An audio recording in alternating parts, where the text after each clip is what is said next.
Good afternoon, everybody. Welcome to Dharamshala. I'm sorry my voice is not very good today, so it is little difficult to, you might find, understand my words.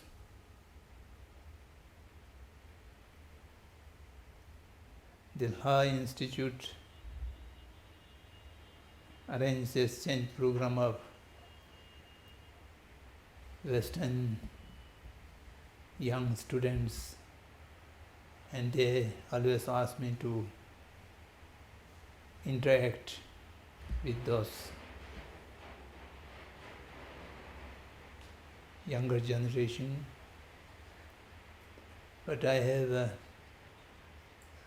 number of limitations to be able to interact or communicate with Western people. The first is limitation of my knowledge of English language. I never had a chance to learn this language, so therefore at many times I feel difficult to express myself, and also I use very inaccurate language at many times. And secondly, the second limitation is we are meeting for the first time. I have no acquaintance with you. You have no acquaintance with me. So I do not know what you want to listen, or what you want to know, or what you already know, and at what level you are looking for some new information. So therefore this kind of dialogue at many times proves useless. Either I repeat something you already know, or either I talk in something you are not interested, or I talk in something which is beyond your comprehension. So all these dangers or these challenges are there. In spite of that, now it is a part of our habit. Whenever we come together, we talk something, try to communicate something. Everybody feel comfortable sitting cross legs? It is not very if you are not feeling comfortable, you can change your position or whatever you like. We Tibetan people, right from the childhood, we sit cross-legged, and this is only comfortable position. Otherwise, for many other people, to sit on the floor cross-legged is not a comfortable position to stay.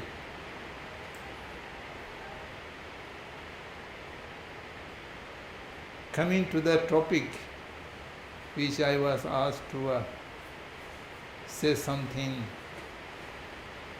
is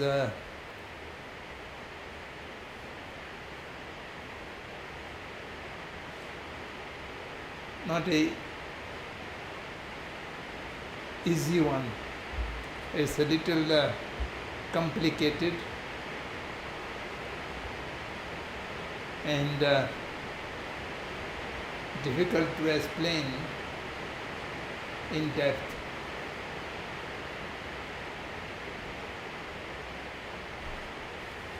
You asked me to talk Tibetan perspective on death and dying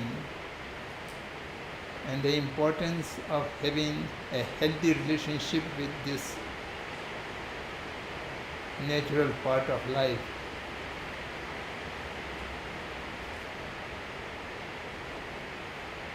The first sentence, Tibetan perspective. Actually, we do not consider the Tibetan people have any particular perspective or view or idea to anything.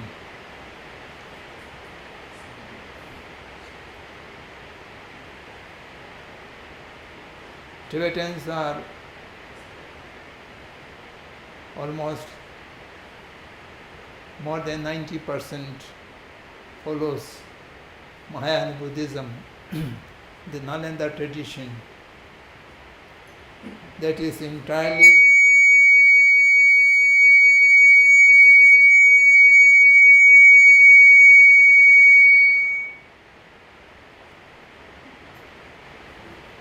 modern technology is sometimes very noisy.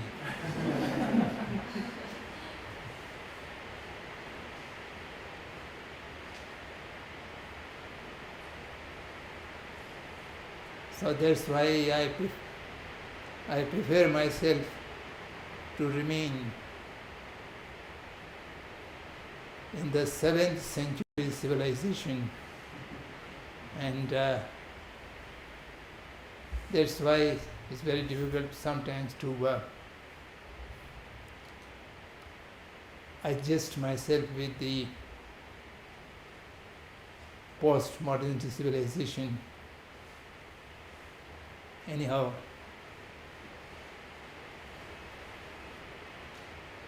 there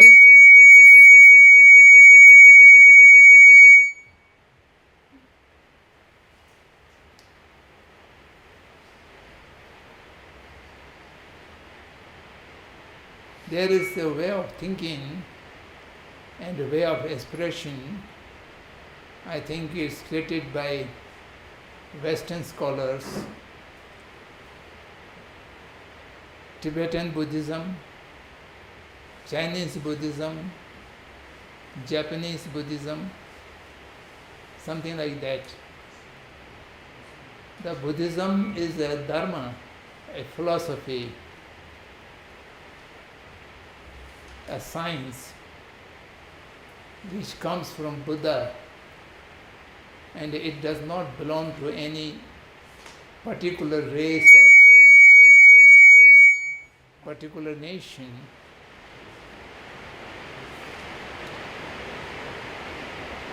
And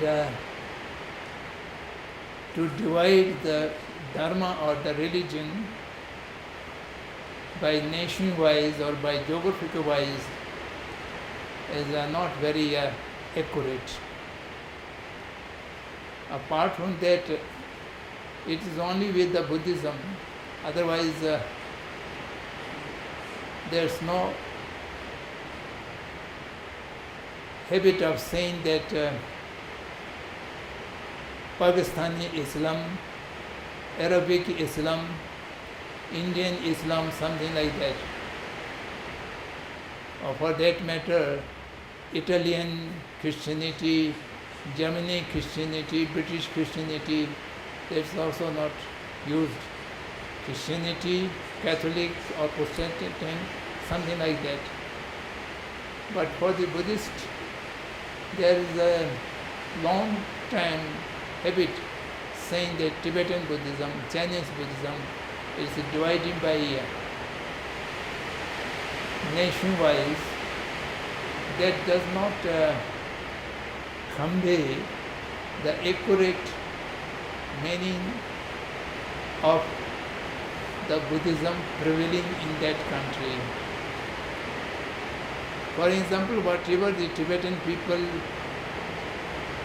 understood, practiced, learned or learning, these are entirely based on Buddha's own teaching. Buddha's own words, and which were further commented by the great scholars of the India, right from Nagarjuna, Asanga, Aryadev, so on and so forth, till Dipankar, Shirjana, Atishan. All the Indian great teachers have commented on Buddha's teaching that we Tibetans follow. So the Tibetan Buddhism is not something different from the Indian Buddhism. So for that matter, if we have a perspective about death, that we should also say a Buddhist perspective of death or Indian Buddhist perspective of death, that would be more appropriate to express.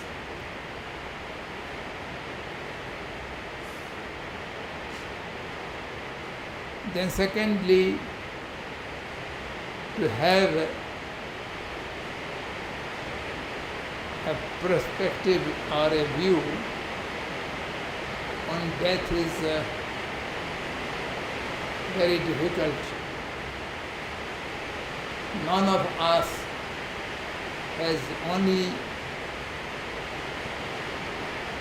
hearsay knowledge. Somebody have talk about death and we just hear to that.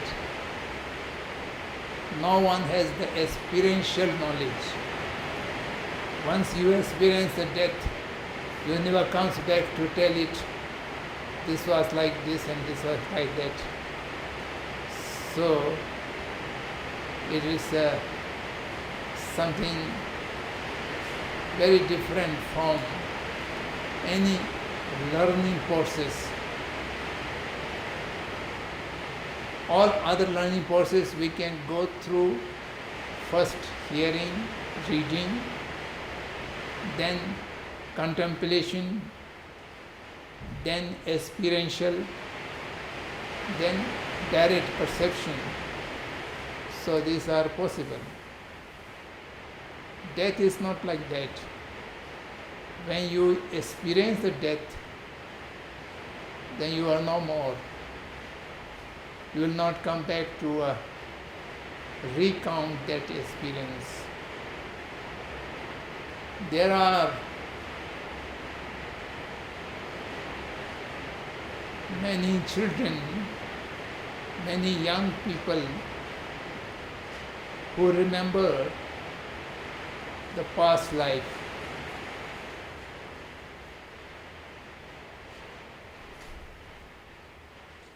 Happenings or events of past life. But those also, they do not remember the experience of death. To have a remembrance, you have experienced it consciously. Something you have seen, something you have touched, something you have heard, something you have tasted, or something you have felt, that can go to your memory, and then you can remember later on from those memories. The real death is the event of real death is at the moment of unconsciousness. So during that unconsciousness, what process had happened cannot be remembered even by those people who are able to remember the past life experiences. So we have to depend the happenings of the death and how it comes, and how to deal with it. All this we have to depend on the teachings of those people who knows everything by their own matured wisdom. Matured wisdom means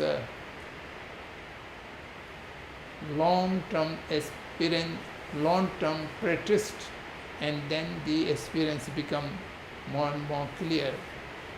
So therefore we have to depend more on the canon, on the texts, or on the teachings. So we cannot share the experience with each other.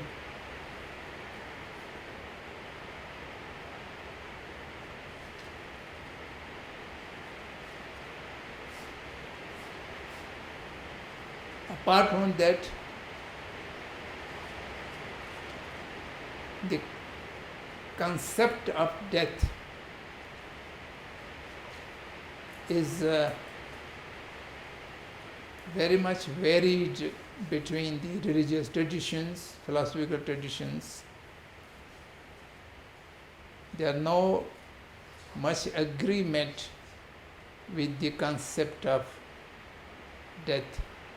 Concept of death is a concept which depend on few things. The first, people believe. I use the word believe, not the word knowing. People who believe the mind, the body are not different. There is no such thing as mind which is different from the brain particles. Mind is a part of body, and whatever thoughts, emotions, feelings, knowledge, experiential, as we call mind, is all a function of a physical form, that is brain cells or brain particles. And if people believe in that, then death is very easy. When that particular brain cells become unfunctional, they are not active, or they are not able to perform what they are supposed to be performed, then that is called death. And the person is seized. Someone, Mr. A or Mrs. B, who is a living person today, and tomorrow he or she is died, and that person ends there, and nothing left after the death. The body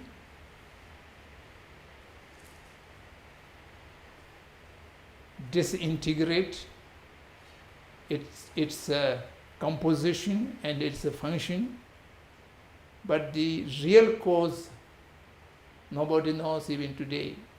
Even the modern scientists do not know why a particular time the brain need to be die. There are many causes, but the real root cause is very difficult to find out. There are many evidences. Some people in the accident dangerously damage the brain parts, and with medical aid they restored, and they become somebody very little injury and lost memory or something like that. So many happenings are very difficult to explain through scientific reasoning as well. So in that matter, what I am saying that there's no separation of mind and body. Mind is a functioning or a quality of the body. In India, in the ancient India, there was only one tradition that we call Charvak. The Charvak people says life is one. Composition of body creates the mind, and then composition of body decomposed, the mind is also finished.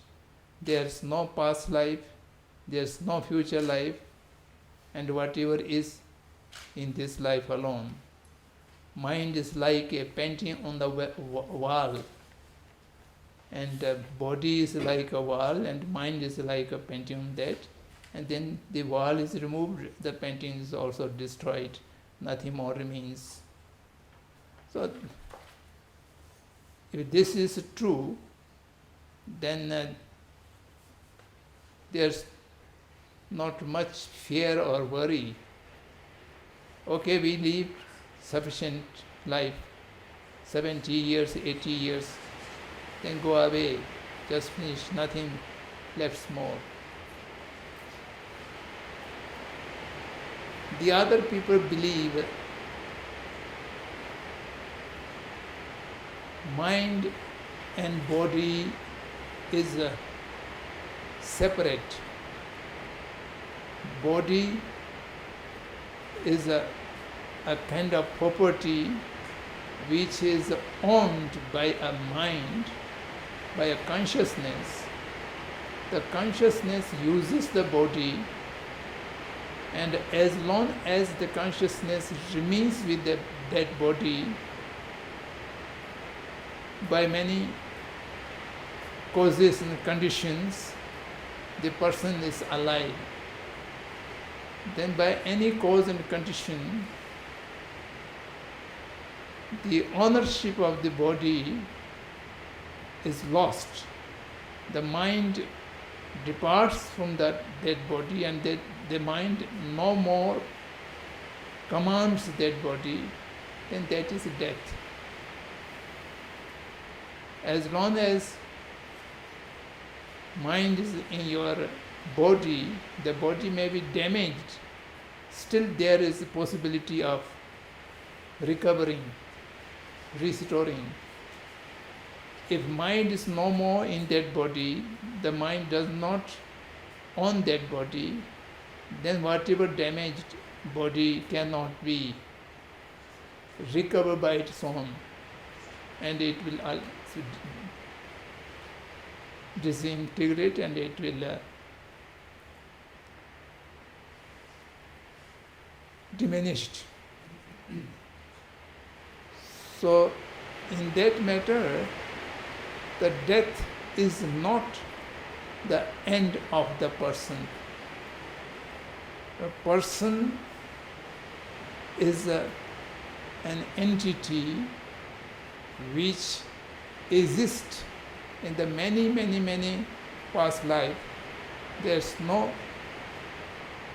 beginning and there's no end unless you achieve the freedom or the nirvana or the salvation. You have to reborn, and that is difficult one. If I die, then what will happen to my mind, the continuation of my mind, or in other words to me? I shall have to take some other body, and that body will be good or bad, happy or unhappy, so on and so forth.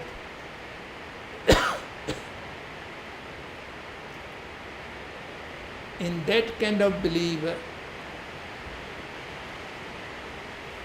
the concept of death is not ending of a person, but the concept of death is the separation of the consciousness of the person and his or her present body.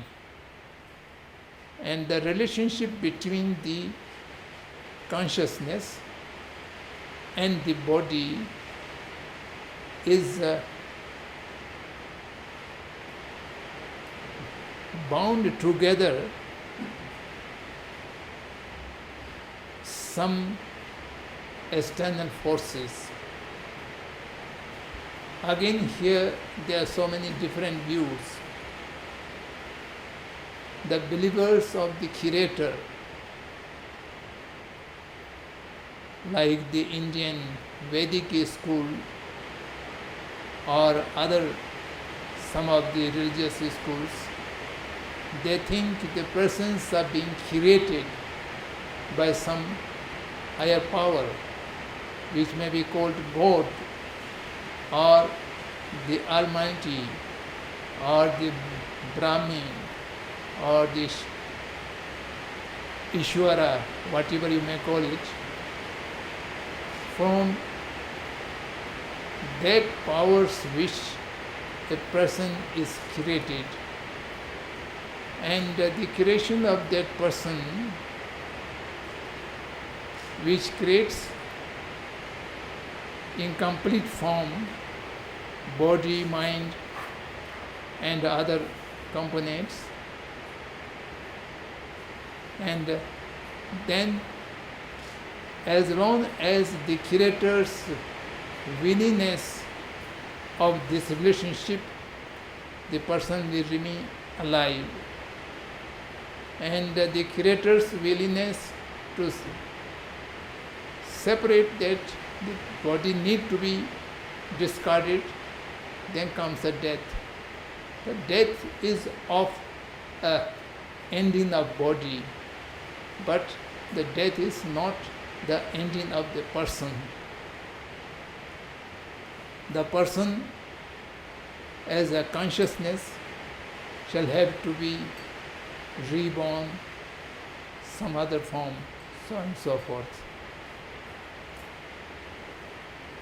And there are another third, now coming to the, you may call Tibetan perspective or Indian Buddhist perspective. We believe the beginningless and endless of a person's consciousness. Consciousness never dies, consciousness never comes to the end, and it has no beginning. That subtle consciousness took a birth due to his or her own action, the force of karmic, good action, bad action. If somebody has a very huge amount of accumulation of good deeds, he or she can reborn in a good realm as a human being or as deities or devas or devatas or something like that. And there are more accumulation of negative action, sin, those people will reborn in the lower realms like hell, so on and so forth, animal kingdom, so on and so forth. So in this belief, the bondage of consciousness and the bondage of body, consciousness with body, is due to the past karmic force. The past karmic force has a limitation, and it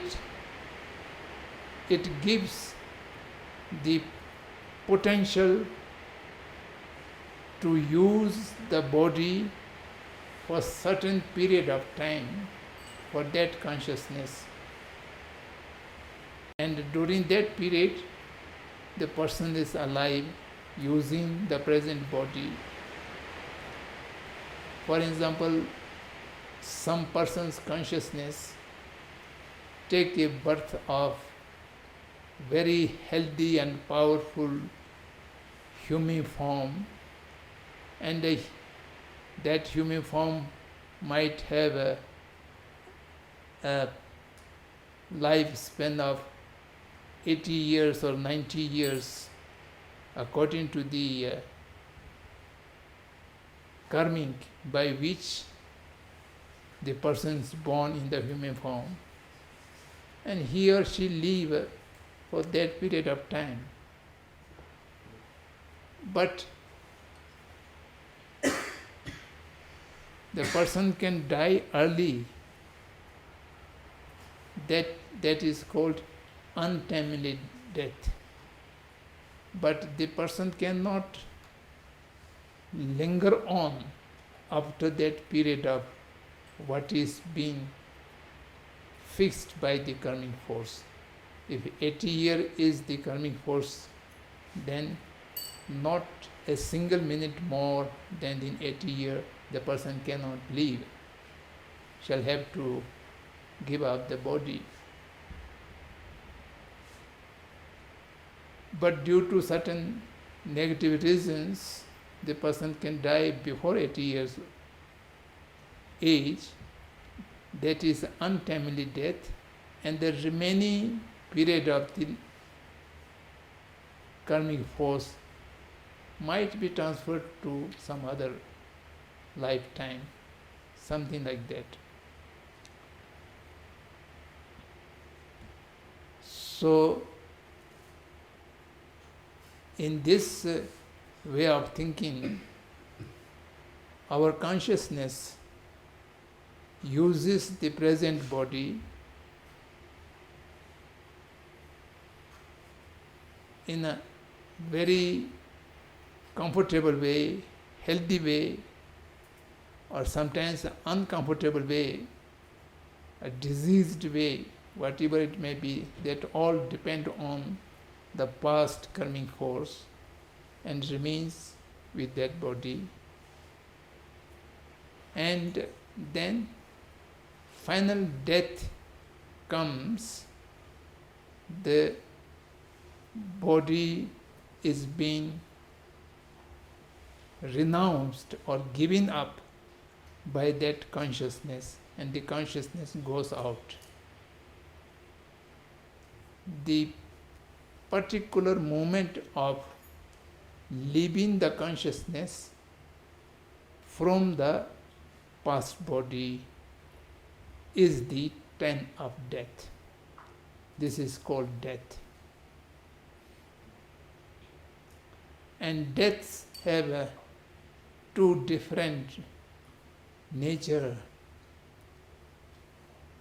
a natural death and an unnatural death. Natural death means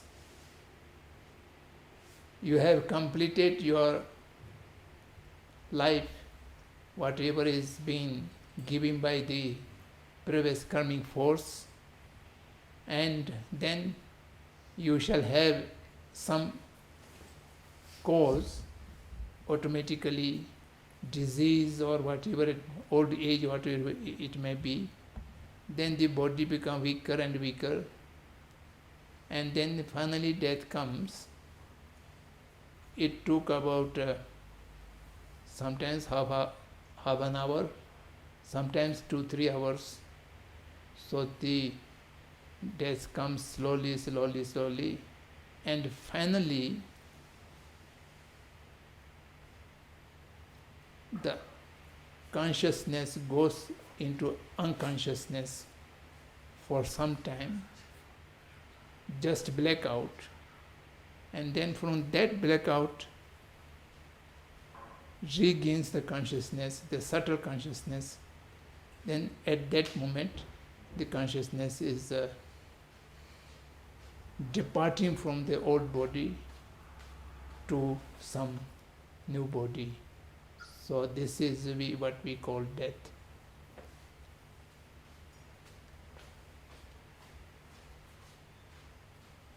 Unnatural death means accident or something, bombardment. There was no time for process of decaying the body. The body is blown up instantly, and in that matter the consciousness is also depart from that body, because the body is completely destroyed, and the consciousness also departs from the body spontaneously. In the natural death,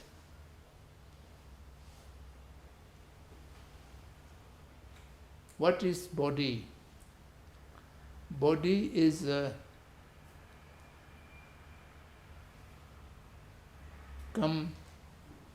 composite of 5 aggregates or 5 hips, whatever, 5 aggregates or 5 components.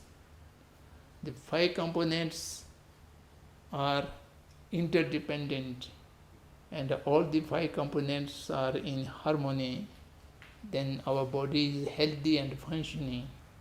If there is something disharmony, then our body is diseased and unfunctional. So the 5 components, the first is the component of form, the physical form, body, and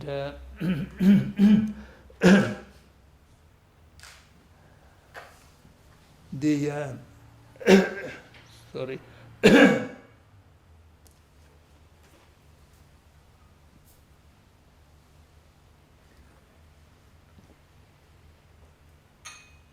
The second component is feeling, the power of feeling, and the third component is cognition or perception. These are all part of mind. And then the fourth aggregate or part is action or composite things. Then the final component is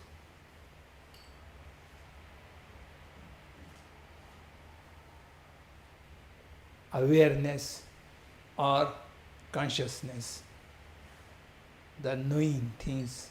These are. So these 5 components, first is the form of body. Form of body is again composite of 4 elements into the 5th element: the earth, the liquid, the water, the fire, and the wind, or the moving force. So this 4 comes together in a balanced way that makes our body. That is one of the first components of the 5 aggregates. In Tibetan we call it Sukchi Phongpo. So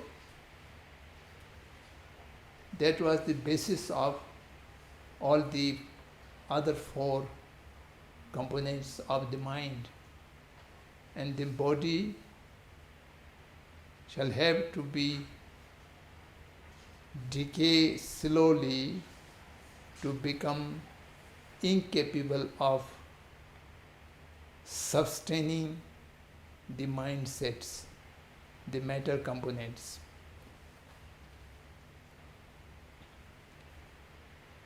First, the element of or the part of earth is dying, and at that time you can see the patient's body become very bad look, very frail, and unable to move. Even the hands are not able to move. And at that time it means now the component of earth is giving up as a part of body element, a living being's body element. And at that time the dying person has a kind of vision. There's a lot of smoke, just like the whole house was full of smoke. We have experienced some of the dying people still speaking. Why there's so much smoke? Open the window or something like that. So at that time, the first component is dying. And then thereafter, the water element is become unfunctional.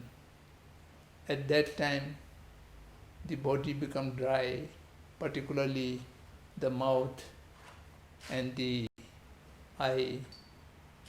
Usually there are some liquid element and it's become dry and unable to speak, something like that. And at that time the dry person feels a kind of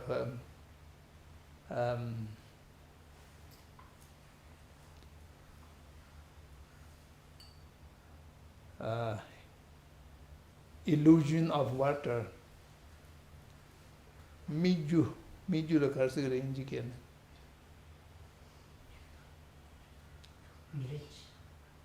Mirich. Yeah, mirich.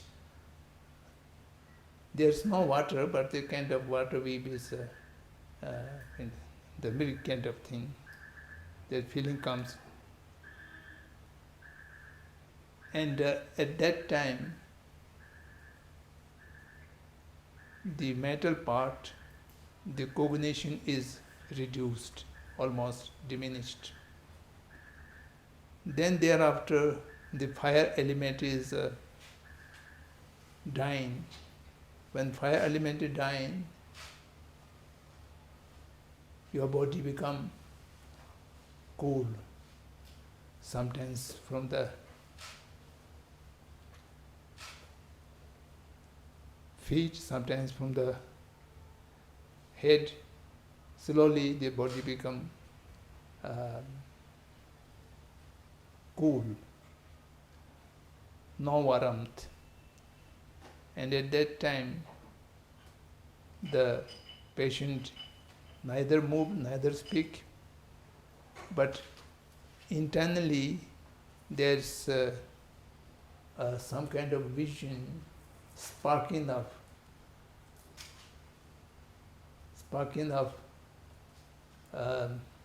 fire, just like when we make some fire play, there's a lot of small fire goes like that. Or this kind of vision comes to the patient. And then by that time, almost we can consider it is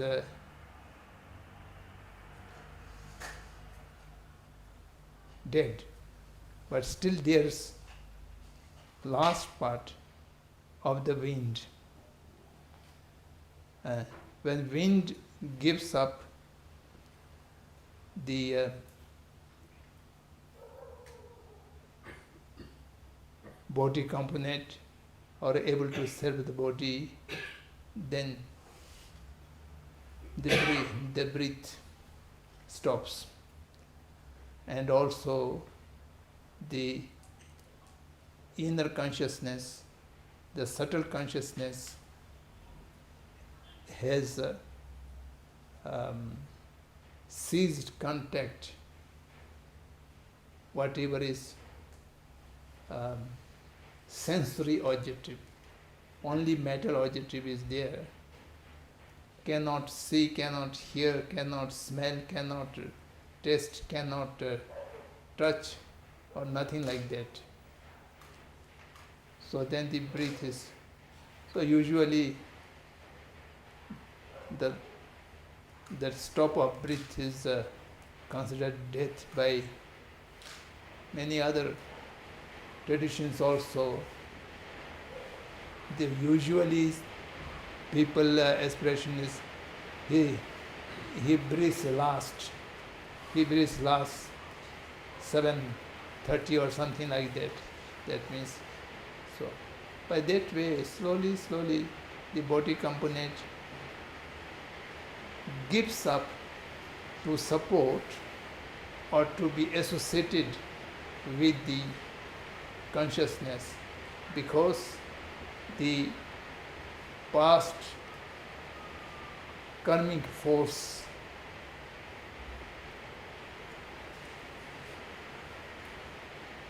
wave or the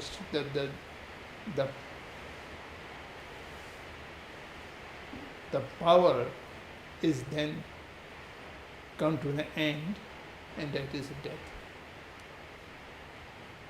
So after complete cessation of the breath, there is still little time, then the dying people first experience a vision of white, and thereafter a vision of red, two different colors for a very short while, and then thereafter the blackout, and the consciousness enters into the unconsciousness, but still in that body, and then it again regains a vision of red color and a vision of white color, and then thereafter vision of colorless opening, and that is the real time of departing the consciousness from the old body. Buddhist practitioners remain meditation of death samadhi we call it. That is at that moment when they reverse the red vision, white vision, and clear light vision. It is clear light means there is no color, but there is light. In that clear light vision, they can meditate on that stage and not going out that consciousness from the old body. So these people remain for 3 days, 4 days, 10 days. I know of them, one is 21 days, and His Holiness Senior Tutor remained for 13 days.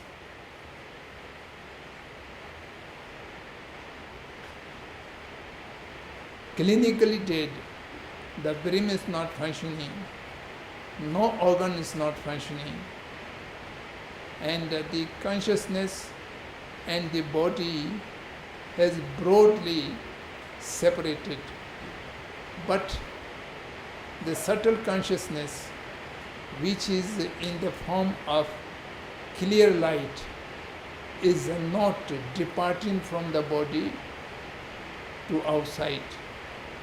That's why the body remains intact. Body does not decay. Body does not give smell, or body does not make any kind of change. It remains just like a lifetime, only not breathing. Otherwise, this whole thing. So now this is a subject of interrogation, research.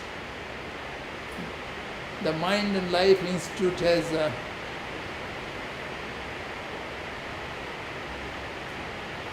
created a number of instruments, and which were put to those dead bodies who are in death meditation, and they are trying to find out at that time how the brain remains, or how the other organs of the body remains. But nothing tangible result they have able to find as yet, but still they are doing this research continuously. So this is a kind of concept or perspective of how death comes and how the process of death goes through. And when the final death comes, the clear light stage, the consciousness just depart the old body and takes an intermediate body, and the intermediate body is not solid or physical. It is also a metal body which does not have a material form. It is only metal form, and through that intermediate body he or she goes to the next birth, and wherever the next birth is fine, then they takes the rebirth there. So this is the roughly a concept of death, what we Tibetan Buddhists perceive or believe. I can say perceive because there are many evidences are there and many authentic tests tells us like that. So we perceive in that way.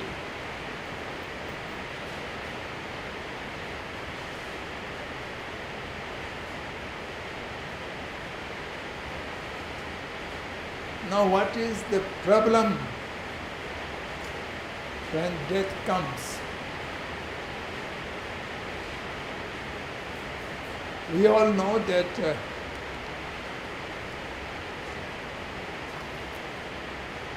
death has two uniqueness. The first uniqueness is it is so certain. Whosoever has born, that person shall have to be died. The death will come. This is absolutely certain. There is no exception wherever or whatsoever. And the other uniqueness is when it will come, it is absolutely uncertain. Nobody can guarantee I will not die tonight, I will remain tomorrow. Anything can happen. We are very happily sitting here, and if earthquake comes and the body, the building um, collapse. How many people died at that time? So the death, when it comes, is absolutely uncertain. This certainty and uncertainty combination gives people little uneasy feeling. And not only uneasy feeling, it gives some kind of fear. So, therefore,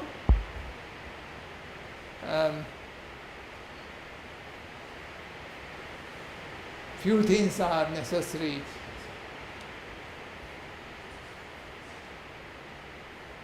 Why fear and the uncomfortable feeling comes? That's only due to two negative emotions. Attachment is the first one. Attachment to one's family, near and dears, attachments to one's body, or attachments to anything. So that's why if I die, I will lose this and I will be separated from these things. And this kind of attachment is the one of the cause of fear. And the second is also not much different from attachment, but that is a little different kind of emotion, desire of living more, desire of doing something more, desire of accumulation of wealth, or doing something, or enjoying something, this kind of desire. So desire and attachment both are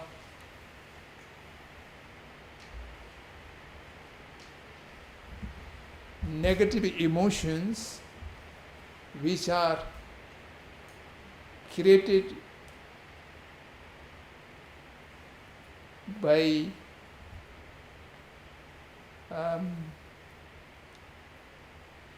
thought process, which thought process does not based on reality or on the truth.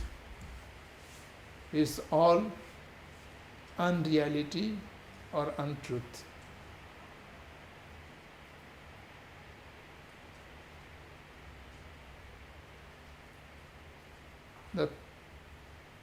The attachment is a kind of feeling does not want to part, give up. And there's no substantial reason in that. Nothing can remain permanently with someone. Everything shall have to be given up or separated or to be seized with using each other. That is absolutely certain. There's no way to avoid it. Because there's no way to avoid death. When the time of death comes, no one can do anything. Doctors, modern medical facilities or some other things might able to keep you in on artificial life for few days or few weeks on the ventilation or on the some kind of medical aid, but finally it cannot deny the death and keep you remain all the time alive. So if there is a certainty of parting the thing, then there's no use of attachment. And similarly, the desire, we have so many desires in the life. If you keep account of one day's desire from the morning till evening, there would be thousands of different desires. And those desires might be fulfilled 10% or 5%. The majority of desires are remain unfulfilled and we forgot about it. Even the 5%, 10%, the desire which are fulfilled, does give you the satisfaction and come to the end of the desire, or on the other hand, the fulfillment of desire again creates more desire. So there's no end of it, and there's no way to fulfill all the desire which we entertain. So this reality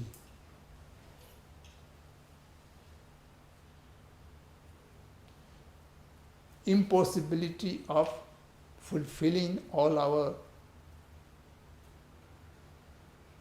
desirable, undesirable desires and attaching to something with which we cannot remain forever, this both reality shall have to be understood. And if you understood these two reality, then the attachment and the desire may be gradually reduced.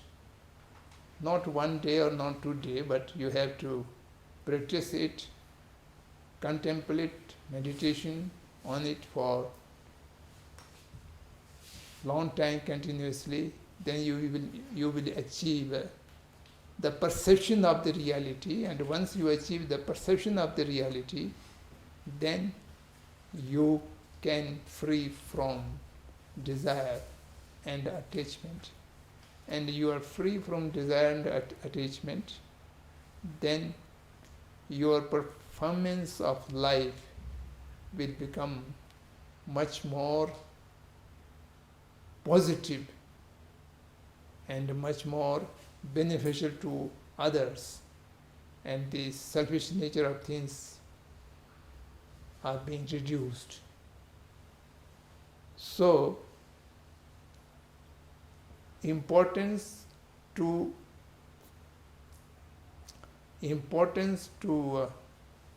help a dying person is very wisely and very tactfully or carefully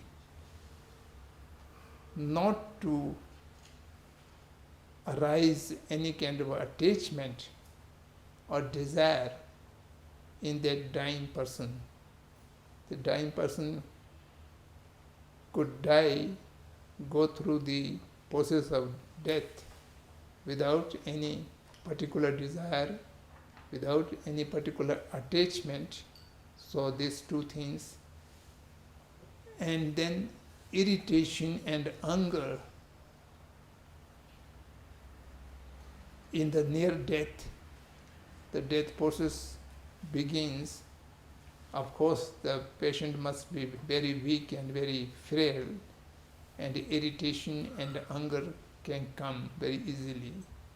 So the helpers of, so the company or whosoever is looking after for that dying person should try to not cause any irritation or any anger or hate, does not rise in the mind of the dying people. So finally, the question is not very clearly understood by me. Healthy relationship with this natural part of life.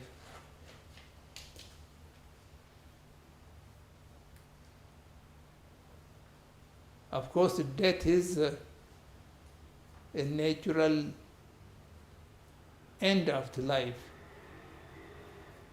I may not say it is a part of life, because when death comes, life was no more there.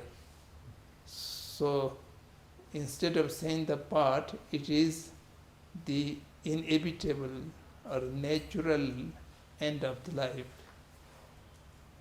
And to have a healthy relationship with it is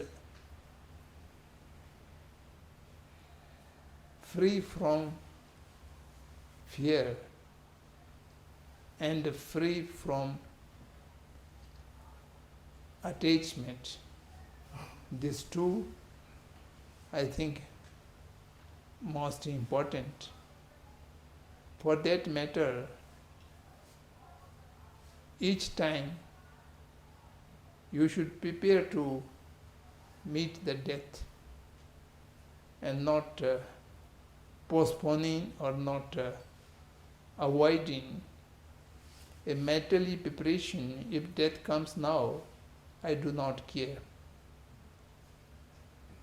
If death comes 100 years after, I don't care.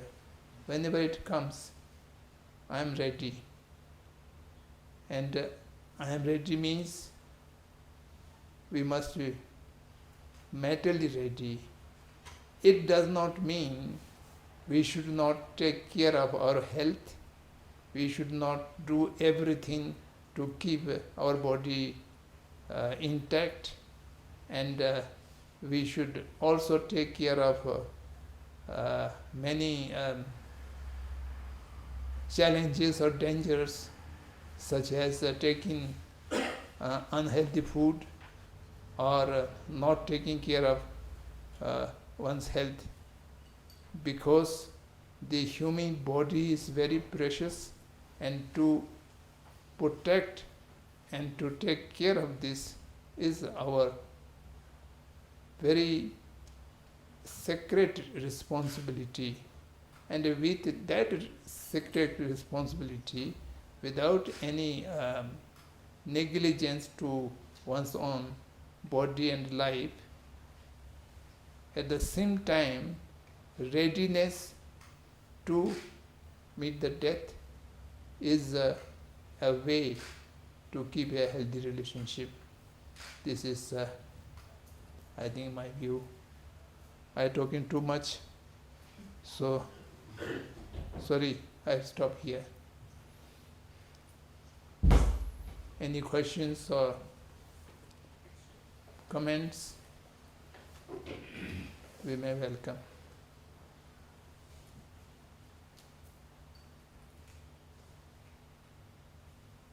Yes.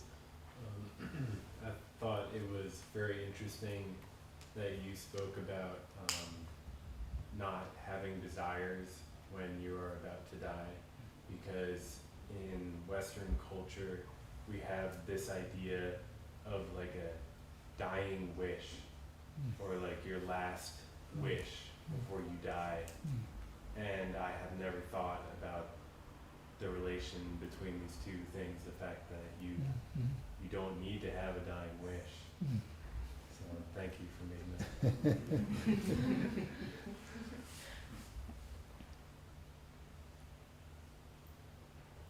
Wish and desire are not exactly the same. Wish is something different, and desire is a kind of craving, I must have, and wish is it may happen. So I wish you happy life, that I can do very easily, but I cannot desire your happy life. If I desire your happy life, then I have to do to make your life happy. So this is little difference.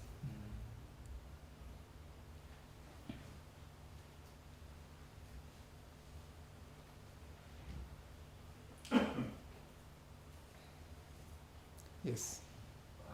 What is your opinion on grieving someone's death, especially if it's an unnatural death?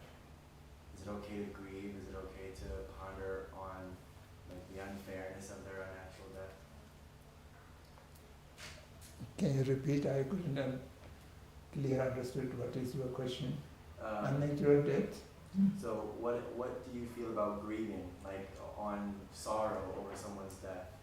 Is it okay to feel sorrow for a long time, especially if it's unnatural?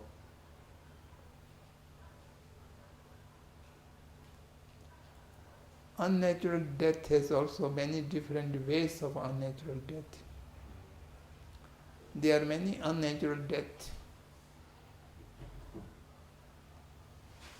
Instantly, the person is killed, died. There is no moment to reflect or entertain any thought. That kind of unnatural death is not very bad, because at that time the person must not have any hate, anger, desires, that kind of powerful negative emotions.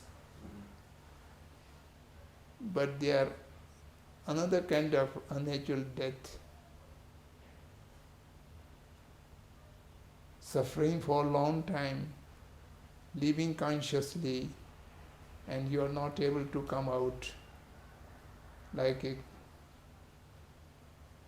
aeroplane crashed and you are trapped inside, and then it is burning and you are dying very slowly. So in that case, the fear and the desire and many times would come, and then there's no way to help that kind of unnatural death. So it is always differ from each other. Instant death may be sometimes we consider good death. These days I know many, in the recent time, many of my friends are passed away like that. So I think it was good. We call it a massive heart attack or something like that.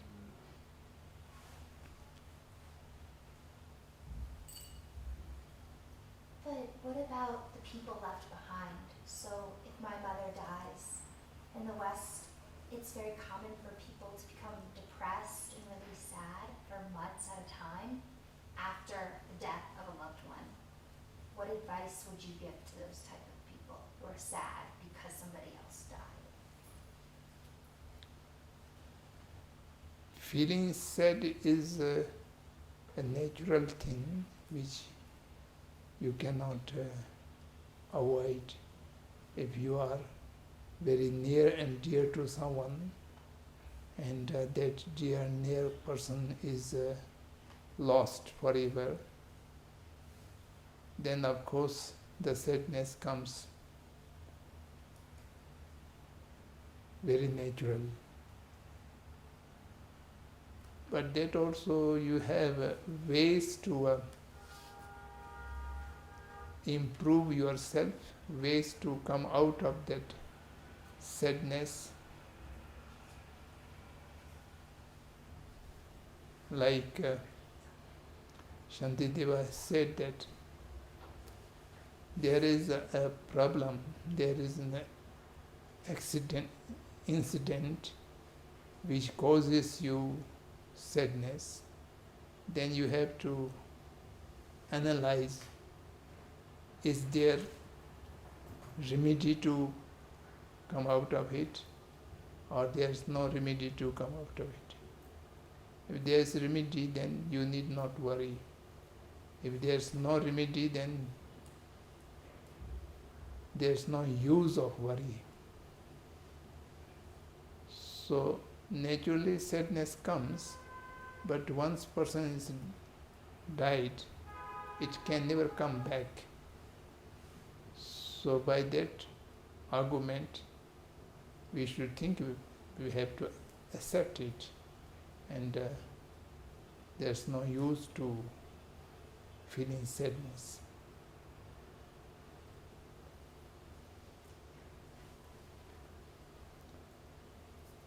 되게 분이시.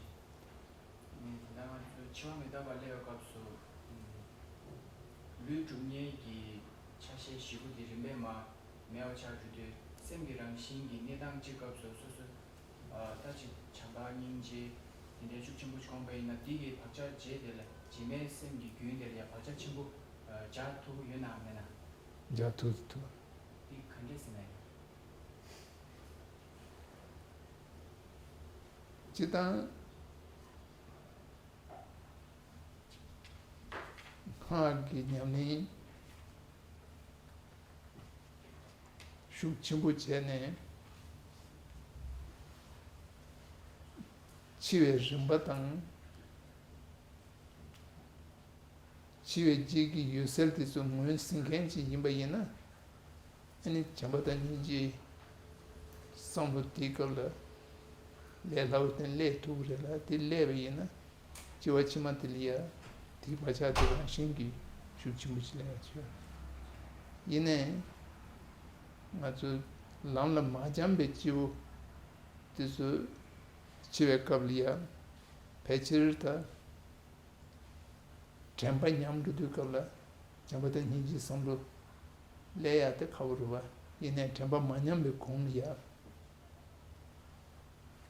우마체베 공라스 섬른 도시 망가베 공리아 잠바 니지 계자다 라마 군조로 수와다 하던데 아주 별이야 루수요르바 네바시갈라갈리아 대처 수와탑스 몰란탑스 생야부체스 두센 디제비네 디바차티 네버투 치카메 생기 바차티 바차스타미 슈치무리아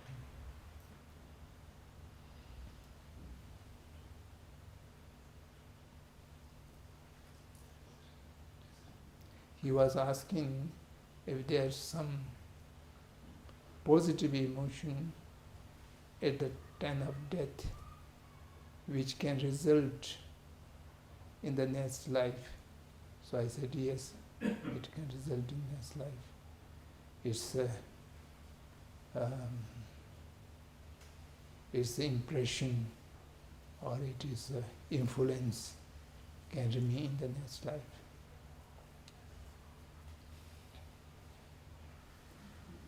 Sir, what do you believe would be the result on this life if we could overcome the fear of death? If we could remove that fear, how would that affect our present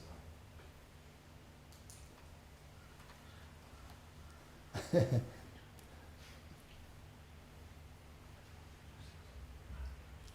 To remove fear is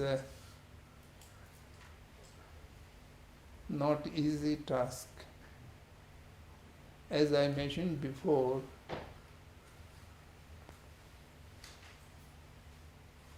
whatever negative emotion comes, fear is one of the negative emotion.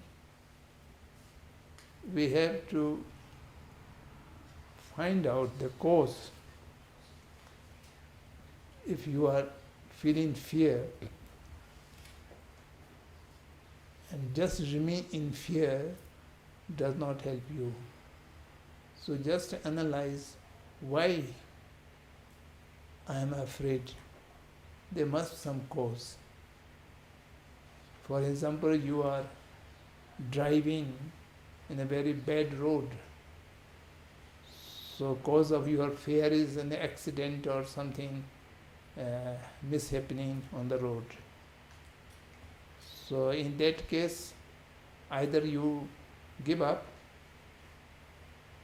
driving the car, or you find out some other ways instead of fear and driving both. So there's a choice.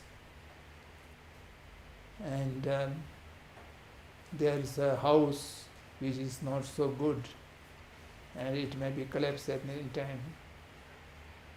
Not stay in that. Go out and build a good house. That will remove your fear. But there are many fears are caused by unreasonable thoughts. There's no challenge, there's no danger in reality, but the challenges or dangers which causes your fear is imaginative. And in that case, you have to understand this is all imagination. It will not happen. I need not fear. Or something very certain you cannot avoid, then what is the use of fear? Then you have to accept the tragedy. So by this way, we have to inculcate how to free from fear. In short, what I should say, the cause of fear is reasonable and removal. So you remove that cause. If the cause of fear is unreasonable, just your imagination, then you contemplate yourself and you remove that unreasonable cause of the fear. But your cause of fear is reasonable and it cannot be removed, then accept whatever comes, because there is no third option. So these are the ways how to avoid fear. So if you can avoid this kind of fear, day-to-day life, when some actual happening comes, you will not be in panic. If you look, many of loss of lives in accidents are due to panic. If you are not panic, you are quite conscious, you may able to find some way out. So panic has to be slowly removed. And all this contemplation and reasoning is the only way. There is no any other way. Thank you very much.